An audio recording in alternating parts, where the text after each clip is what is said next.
warahmatullahi wabarakatuh. Alhamdulillah wassalatu wassalamu ala Rasulillah wa ala alihi wa man wala. Rabbi shrah li sadri wa yassir li amri wahlul 'uqdatam min lisani yafqahu qawli. Rabbana urzuqna ilman nafi'an wa rizqan thayyiban wa amalan mutaqabbal. Jemaah kaum muslimin dan muslimat rahimani wa rahimakumullah.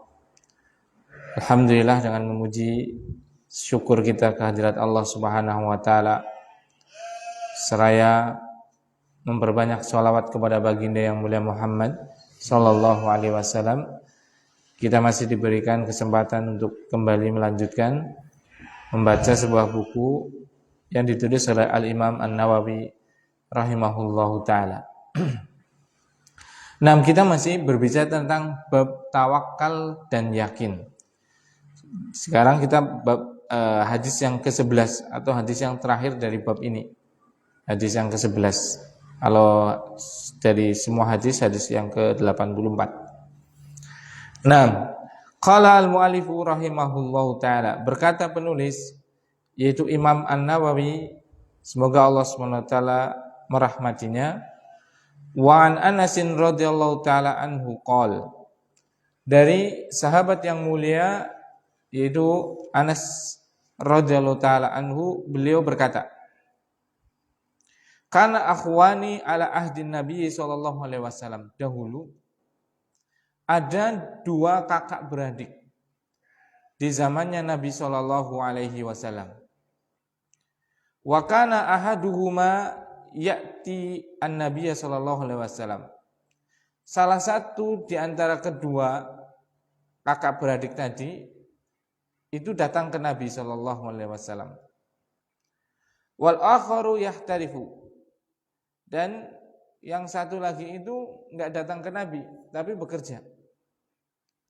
Fasaqal muhtarifu, maka yang bekerja ini mengeluh akhahu li Nabi sallallahu alaihi wasallam, mengeluhkan saudaranya terhadap Nabi sallallahu alaihi wasallam. Faqala, maka Nabi sallallahu alaihi wasallam bersabda, la'allaka turzaku bih, bisa jadi engkau itu diberikan rizki karena sebab hal tersebut. Rawahu Tirmidzi bi isnadin sahihin ala syarti muslimin. Hadis ini diriwayatkan oleh Imam Tirmidzi, Imam Hakim dan yang lainnya dengan sanad yang sahih. Nah, ini hadis yang Masya Allah. Hadis terakhir cukup pendek. Jadi Anas bin Malik radhiyallahu ta'ala mengisahkan, ini pelajarannya Masya Allah, mengisahkan dahulu ada kakak beradik. Ada kakak beradik, yang satu itu ngaji, yang satu apa?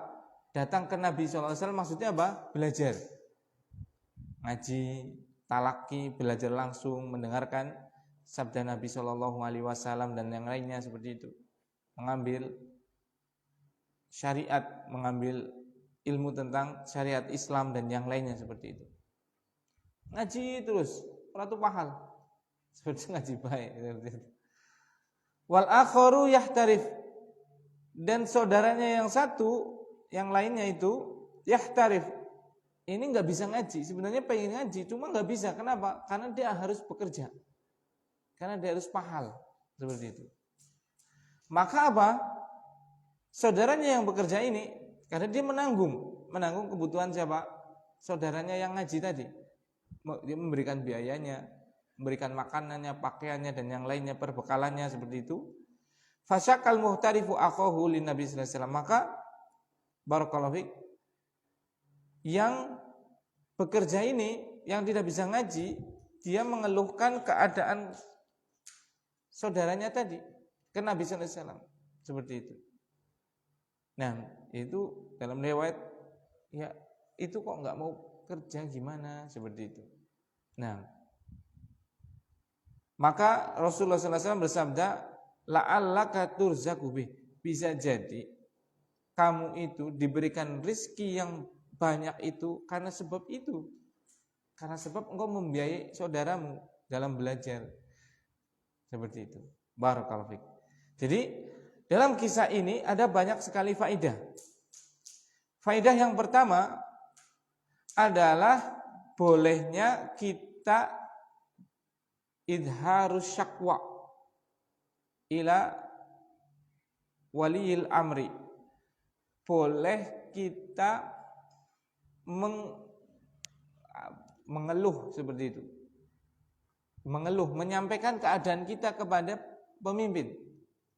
Nah, misalnya kayak kita sekarang kan ya, ekonomi susah, bagiannya penjualan lemes itu kan, lapangan pekerjaan susah dan yang lainnya, harga-harga kebutuhan pokok pertanian mahal, sementara jualnya murah dan yang lainnya seperti itu. Maka pada keadaan seperti ini dia boleh datang ke pemerintahnya, ke waliul amrna, ke pemimpinnya untuk apa? Menyampaikannya. Nah itu. Jadi jangan kita apa? Demonstrasi seperti itu. Karena tadi pertama itu bukan dari ajaran Islam. Yang kedua akan ada kerusakan-kerusakan yang lebih besar di belakangnya. Seperti itu. Misalnya apa? Misalnya keributan. Pastilah namanya lagi panas-panas, lagi emosi, ya kan? Biasanya cuacanya panas, emosi, masa banyak dengan berbagai apa? Penalaran, pemahaman orang yang berbeda-beda. Tentu lagi pada emosi seperti itu bisa marah. Hingga kita tidak apa? Jarang melihat apa? Yang namanya demonstrasi pasti seringnya ada apa? Korban. Bahkan bisa jadi apa? Nyawa. Seperti itu kan. Maka boleh kita apa? Menyampaikan keadaan kita yang sedang masyarakat sedang susah dan yang lainnya, tapi lewat jalur yang baik. Misalnya kita menyampaikan ke DPR atau kita menyampaikan ke lurah kita kalau tingkat desa atau tingkat rukun warga ya kepada Pak RW atau ke Pak RT atau ke Pak Camat, Pak Bupati sesuai dengan jenjangnya seperti itu. Karena setiap pemimpin punya wilayah kebijakannya di mana, nah seperti itu. Nah, jadi ini. Jadi bukan berarti kita itu apa diempet seperti itu ya, diangkat masalah DPR. Nanti diangkat ya orang kuat lah mikir kadang, iya kan? Karena orang dalam keimanan, kekuatan dalam menerima cobaan itu berbeda-beda seperti itu. Jadi itu boleh kita apa? Mengeluhkan keadaan rakyat terhadap siapa? Pemerintah. Pelajaran yang kedua, bolehnya kita mengeluh kepada sesama untuk mencari solusi seperti itu. Boleh kita apa? Bercerita terhadap masalah yang sedang kita hadapi untuk mencari solusi. Misalnya, ya kadang kita punya masalah, sudah berusaha berdoa sama Allah Subhanahu wa taala. Kemudian sudah berusaha mencari solusi, ternyata belum ada ketemu. Maka boleh kita apa? Mencari solusi lewat apa? Orang lain. Yaitu mungkin kita minta nasihat dari orang lain. Kita minta solusi dari orang tersebut, barangkali orang tersebut punya solusi dalam permasalahan kita. Jangan disimpan seperti itu. Kalau memang kita sudah tidak apa? Kuat seperti itu. Nah, cuma ada hal yang perlu diperhatikan. Tatkala kita mau mencari solusi dalam permasalahan kita terhadap makhluk, mau mencari apa? Solusi permasalahan kita terhadap makhluk, itu yang pertama pastikan kita sudah mengeluh pada Allah Subhanahu wa taala. Pastikan kita sudah meminta pertolongan kepada Allah Subhanahu wa taala. Itu dulu. Jadi usahakan di depan makhluk itu kita itu apa? Berlatih untuk mandirilah seperti itu. Setelah kita apa? Berbicara, minta kepada Allah Subhanahu wa taala, bermunajat seperti itu, boleh kita berbicara kepada makhluk sebagai apa? Akhdul asbab, sebagai solusi dalam mencari solusi kita itu dengan cara mengambil sebab. Cuma terhadap orang yang kita apa? Mintai pendapat itu harus terpenuhi dua syarat ini. Kalau tidak, maka jangan. Khadijah, duduk dulu ya. Ustadznya nggak fokus, lak terus. Ya. Nah, barakallahu fiik. Yang mana itu? Jadi tatkala kita mau apa? mencari solusi dengan makhluk, dengan orang seperti itu, orang yang akan kita mintai pendapat ini harus terpenuhi bagi dia 2 syarat. Kalau enggak jangan. Syarat pertama, dia itu qawi. Dia itu kuat, punya kemampuan dalam masalah yang akan kita mintai solusinya. Yang kedua, amin. Amin itu dia amanah. Amanah itu maksudnya apa? Dia menyimpan permasalahan yang kita bicarakan dengan dia. Itu harus ada. Misal, kita punya masalah tentang rumah tangga. Antara suami istri kurang harmonis dan yang lainnya. Maka kita cari solusi. Misalnya setelah kita, tapi dengan syarat tadi yang pertama ya, sudah berdoa kepada Allah, sudah kita mengeluh kepada Allah Subhanahu wa taala. Itu yang paling utama itu. Yang kedua boleh dengan makhluk dengan cara tadi, pastikan orang tersebut mempunyai kemampuan untuk menyelesaikan masalah kita. Kemudian apa? Dia orang yang amanah, maksudnya bisa menyimpan permasalahan yang kita sampaikan kepada dia. Kan biasanya ada aib yang perlu kita terbuka dan yang lainnya gitu kan.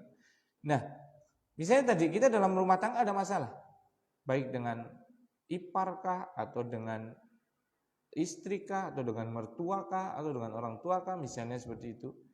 Maka apa? Kita datang kepada siapa? Ahli ilmu yang tahu solusi dalam masalah agama tadi. Yang dia amanah. Karena nanti kita pasti ahli ilmu kan akan memberikan solusi. Otomatis dia akan meminta kejadian yang realnya seperti apa, gitu kan? Kejadiannya betul-betul seperti apa, coba gambarkan dengan sempurna. Karena kita nggak mungkin memihak pada siapapun, namanya ahli ilmu kan memberikan solusi yang baik. Maka akan digambarkan, otomatis di situ ada mungkin aib yang terbuka dan yang lainnya, ya kan? Baru bisa menghukumi. Nah, makanya nggak cuma dia punya solusi, tapi dia harus amanah. Kalau enggak nanti diceritakan aib kita ke orang lain. Nah, apalagi apa? Kita salah curhat. Orang nggak tahu, nggak punya ilmu, nggak amanah. Nah, sudah. Malah antum diadu domba. Dasar bojo kaya kowe kudune pegat sisan. Bojo ora ngerti gena-gena apa? Ekonomi lagi susah-susah, jaluk baik. Nah, itu. Akhirnya diadu domba, ya kan? Kon pegat. Seperti itu. Wis kaya kowe tidak amanah. Diceritakna kemarin setiap wong nang warung. Mbok ngerti ora? Kayak gue ketone itu lagi akur. Sebenarnya kayak gue jenanu rumah tanggane kayak jenanu ora genah. Kayak sing lanang paling mabok karo apa? Selingkuh kayak. Wingi bojone mari nggone aku. Cerita lah aku kan. Wis butuh ning warung. Ya wis menyebar secepat kilat. Apalagi zaman sekarang, zaman apa? Media sosial ditulis dan yang lainnya seperti itu. Itu. Jadi pelajaran yang diambil dari pelajaran hadis ini yang kedua tadi, boleh kita mengeluhkan untuk mencari solusi pada masalah kita terhadap manusia dengan syarat tadi. Pertama, sudah kita mengeluh kepada Allah Subhanahu wa taala. Yang kedua, harus orang ini memiliki 2 kemampuan. Yaitu apa? Dia punya kemampuan untuk menyelesaikan masalah kita, dan dia amanah, bisa menjaga rahasia permasalahan kita. Seperti itu. Nah, misalnya masalah uang, kita punya masalah keuangan misalnya. Ya cari kira-kira orang yang memang dari segi keuangan dia longgar. Seperti itu. Dari keuangan longgar dan dia amanah. Jangan datang ke anak. Ustaz, aku gigi. Akhirnya apa? Ya kita kepengen menolong ya kan, dan kita juga insya Allah tak jaga rahasianya.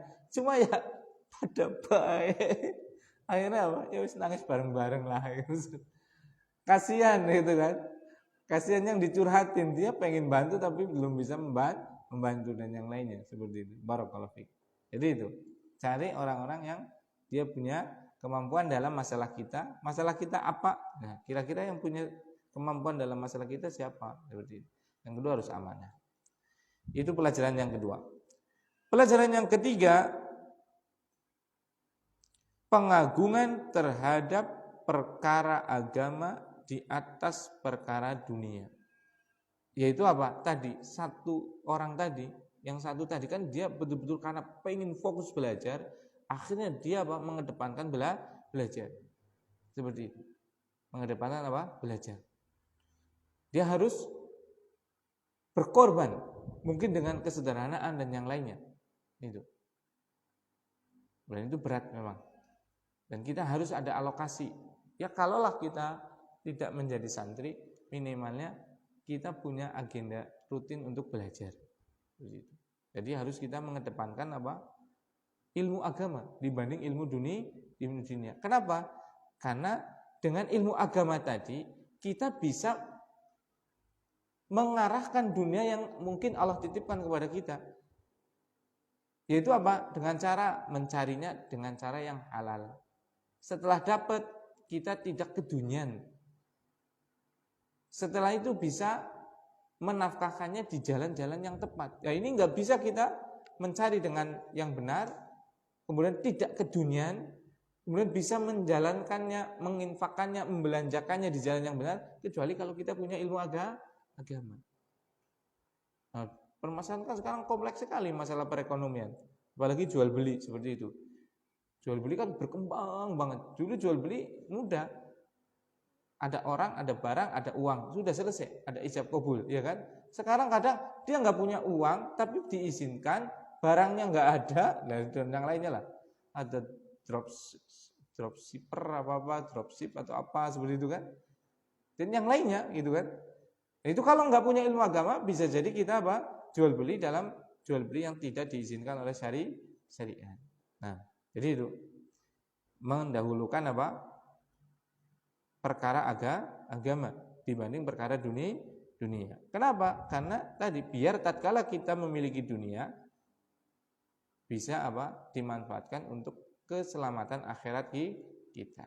Nah, kemudian yang keempat, Allah Subhanahu wa taala itu akan menyediakan, akan menjamin bagi penuntut ilmu ada yang mengkafil, ada yang memenuhinya. Itu pasti itu.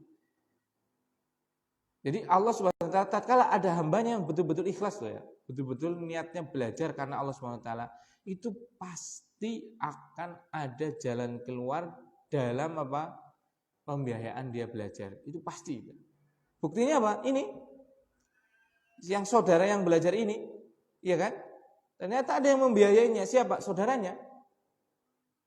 Pasti itu. Tapi dengan syarat apa? Niatnya ikhlas. Pasti akan selalu ada jalan keluar. Pasti sudah. Walaupun berat, iya berat memang. Karena ya belajar, ya mikirin nafkah dan yang lainnya. Memang berat seperti itu. Cuma Allah Subhanahu wa taala memastikan akan apa? Menyediakan, menjamin kebutuhan dia dalam belajar. Walaupun kebutuhannya ya kebutuhan dasar saja, kebutuhan yang pokok misalnya makan.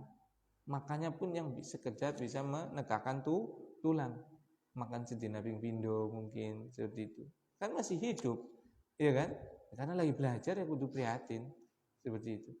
Makan sehari sekali dan hampir kita mengalaminya seperti itu. Dulu waktu kita mondok seperti itu dan yang lainnya, hampir semuanya ya mengalami hal tersebut. Tapi alhamdulillah ya masih hidup seperti itu. Nah, jadi itu. Jangan khawatir kalau apa? Kita menuntut ilmu itu pasti Allah Subhanahu wa taala menyediakan apa kebutuhan kita. Cuma ada cumannya. Kebutuhan yang sifatnya adalah apa? Sangat pokok. Ya sega-segadok kan pokoknya kan ada segadok itu kan. Makanya kalau nyantri kan paling paham sega karo apa? Sayur itu kan sudah, tapi enak. Kenapa enak? Lah wong lagi lapar kok. Emang ada lauk yang lebih enak daripada lapar? Nggak ada, iya kan? Lapar itu lauk paling enak. Coba aja sih, kita makan tatkala lapar. Contohnya apa? Mau bukti itu tatkala jenengan puasa. Kalau berbuka coba, kan lapar, kondisi lapar dari pagi, dari subuh belum makan kan? Minum aja sudah, Masya Allah, Alhamdulillah, glegek, enaknya orang umum itu kan? Ranjem ya, temek ya. Ranjem goreng bisa kayak enak sekali. Tapi kalau kita posisi kenyang, posisi berlebihan coba. Subhanallah. Masih bingung dewek. Mangan apa ya sing enak ya? Subhanallah itu. Kenapa? Ya karena sudah kenyang. Perut kita sebenarnya sudah nggak butuh. Yang butuh apa? Nafsunya dan mulutnya saja. Perutnya sudah menolak sebenarnya. Jadi masuknya ya yang apa? Mulut, perut kan dia nggak punya rasa, ikhwan. Perut itu nggak tahu rasa manis, rasa kecut, rasa seger, rasa apa nggak tahu. Yang tahu adalah lidah, iya kan? Seperti itu. Jadi kalau kita sudah kenyang, yang masih kepengen itu adalah nafsu dan lidah kita, mulut kita saja sebenarnya. Nah, barakallahu fikum. Makanya tadi jangan khawatir, itu pelajaran yang keempat.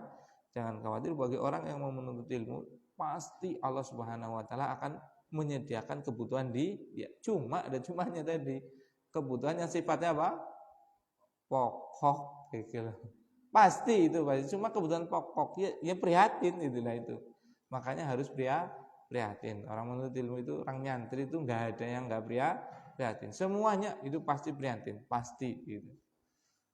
Jangan dibayangkan kalau mau nyantri kok kayak nang omah, mendoan anak, jajan anak, apa-apa anak seperti itu. Ya kan namanya mondok ya.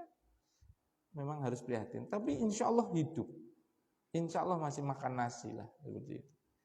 Itu pelajaran yang keempat. Kemudian pelajaran yang kelima, di sini ada targhib, ada motivasi untuk menolong ahli ilmu. Nah ini, tadi kan Rasulullah SAW memotivasi kepada saudaranya yang bekerja tadi agar tetap membiayai apa adiknya tadi. Dengan apa? Motivasi apa? La'allaka turzaku bih. Bisa jadi kamu itu rezekinya lancar. Itu karena apa? Kamu membiayai siapa? Adiknya kamu dalam menuntut ilmu. Nah seperti itu. Barakallahu. Nah itu. Jadi kalau ada mungkin di daerah kita anak yang berpotensi seperti itu, tapi tidak punya kemampuan dalam ekonomi. Ini orang-orang yang mampu, orang-orang yang kaya seperti itu. Ataupun orang yang bisa patungan, iuran gitu loh. Membiayai mereka agar apa? Bisa menuntut ilmu. Seperti itu. Nah, ini terhadap santri, ya sama dengan yang menyampaikan ilmu. Kadang yang menyampaikan ilmu juga dia terbatas dengan apa?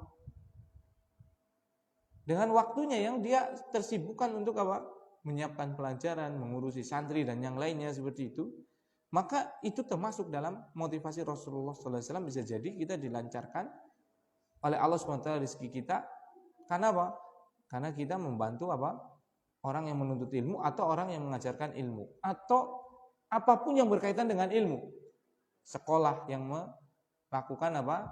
Pelajaran ilmu. Kelas, masjid dan yang lainnya seperti itu. Intinya apa? Yang berkaitan dengan ilmu. Seperti itu. Nah, itu yang kelima. Kemudian yang keenam, seorang hamba salah satu rizkinya itu, salah satu kelancaran rizkinya itu disebabkan dengan dia menolong orang lain. Disebabkan dengan dia apa? Menolong dan memberi kemudahan orang lain. Seperti itu. Wallahi, silahkan dibuktikan sendiri. Buktikan sendiri, orang nggak percaya. Dan itu bukan teori. Itu mau nggak mau harus dibuktikan. Kalau rezeki kita masih sempit, ini penting ini. Kalau rezeki kita masih sempit, hidup kita masih susah, bisa jadi apa? Motivasi kita adalah untuk diri sendiri, egois. Yang penting dari warid seperti itu. Coba motivasi kita lupa. Apa dirubahnya? Yaitu kita bisa memberikan manfaat kepada orang. Kita bisa menjadi sebab orang tersebut apa? Bahagia. Itu. Gambarannya seperti ini. Allah itu kan Maha Adil. Misalnya ini anggap aja ini kolam rezeki. Ini kolam rezeki misalnya. Segini misalnya, kolam rezeki segini. Allah kan nggak mungkin mubadir, nggak mungkin menghambur-hamburkan ya. Terus antum kasih yang dikeluarkan ini rezeki dari Allah. Antum kasih untuk pembelanjaannya cuma untuk antum pribadi atau untuk anak istri antum saja. Seperti itu. Ya, tetap saja segini. Kalau antum tambah rizkinya, bukan ininya yang berkurang. Kan apa? Sumbernya akan diperbesar. Karena ini tuh nggak ada urusan kita, ini urusan Allah Subhanahu wa taala. Jadi barakallahu fiik, tatkala kita memberi ke orang itu bukan harta kita yang berkurang, bukan, tapi apa? Kita itu hartanya dia, harta orang tadi. Cuma kita beruntung, kenapa? Kita menjadi perantara rezeki bagi orang tersebut dan kita menjadi kita dapat pahala. Itu barakallahu fiik. Itu. Semakin banyak kerannya, otomatis bukan ininya yang akan berkurang, tapi apa? Sumbernya akan ditambah.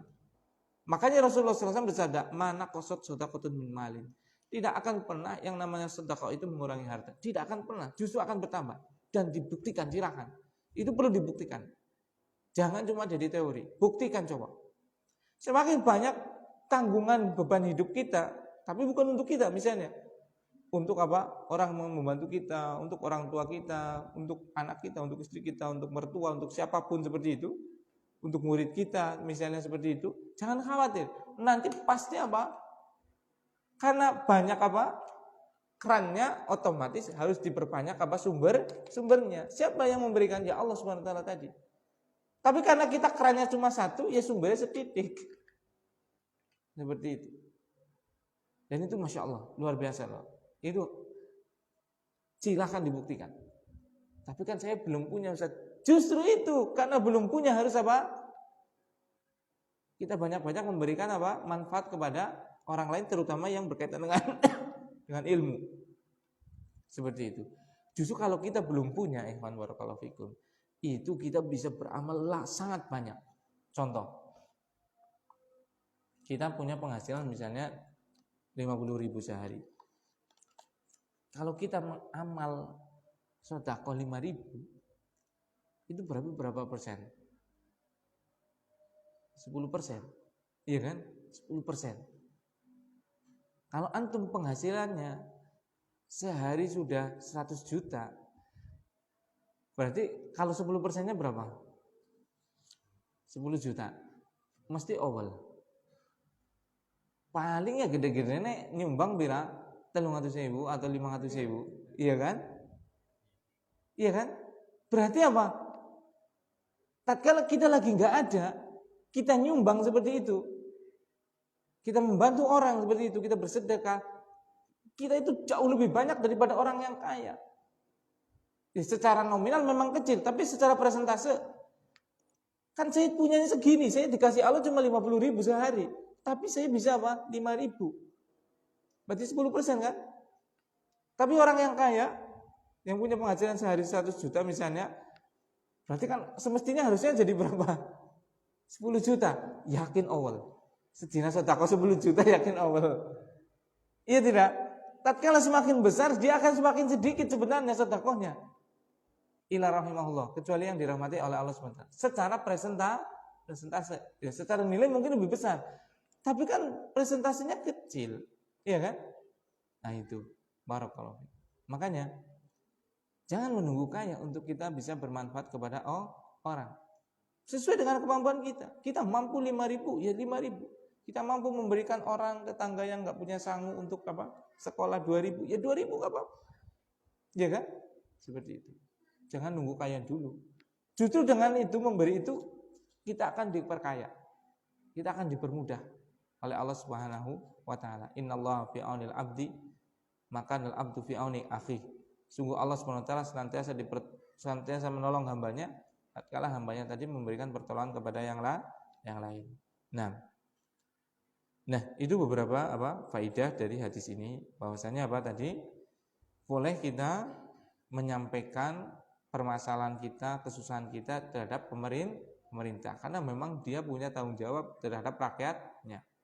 Kulukum ra'in wa kulukum mas'ulun an ra'iyati. Setiap kalian adalah pemimpin, dan setiap pemimpin itu pasti akan dimintai pertanggungjawaban atas rakyatnya. Boleh kita mencari solusi kepada makhluk, mengeluhkan permasalahan kita pada makhluk dengan 2 syarat. Yang pertama, kita sudah mengeluh terlebih dahulu kepada Allah Subhanahu wa taala. Yang kedua, makhluk itu harus memenuhi 2 syarat. Punya kemampuan dan amanah. Yang ketiga, harus mendahulukan apa? Ilmu agama, permasalahan agama dibanding permasalahan dunia. Yang keempat apa? Seorang yang berkecimpung dalam ilmu, baik itu penuntut ilmu, baik itu yang menyampaikan ilmu, jangan khawatir dengan rezeki. Pasti Allah akan apa? Menyiapkannya. Cuma bisa jadi yang disiapkan hanya apa? Yang pokok. Misalnya apa? Sega ya segadok, seperti itu ya bisa seperti itu ya. Nah, tapi kan nggak apa-apa, masih hidup kan seperti itu. Kemudian tadi yang kelima, motivasi agar kita apa? Bisa memberikan bantuan terhadap apa? Ahli ilmu, penyampai ilmu dan segala sesuatu yang berkaitan dengan ilmu. Kemudian yang keenam tadi, rezeki seseorang hamba itu salah satu sebabnya bisa jadi lewat apa? Pertolongan hamba tersebut kepada hamba yang lain. Nah, ini yang bisa disampaikan, semoga bermanfaat buat kita pribadi dan kepada jamaah sekalian. Mohon maaf kalau ada tutur kata yang kurang berkenan. Subhanakallahumma wa bihamdika asyhadu an la ilaha illa anta astaghfiruka wa atubu ilaik. Assalamualaikum warahmatullahi wabarakatuh.